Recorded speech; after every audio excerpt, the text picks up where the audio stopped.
Revanth Reddy Congress party తరపున పోటీ చేశారు. కాంగ్రెస్ తరపున శాసనసభ్యుడు, కాంగ్రెస్ తరపున ముఖ్యమంత్రి తెలంగాణకు సంబంధించి.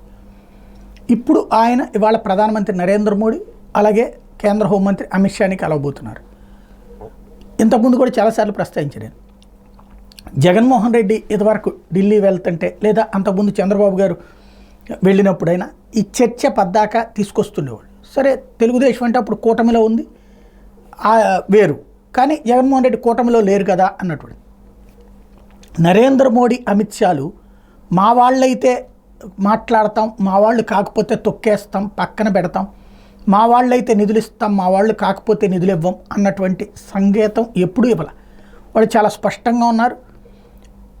ఎన్నికలప్పుడు రాజకీయం, ఎన్నికలు అయిపోతే మనం రాజ్యాంగబద్ధంగా పనిచేయాలన్నటువంటి ధోరణితో ఉన్నారు.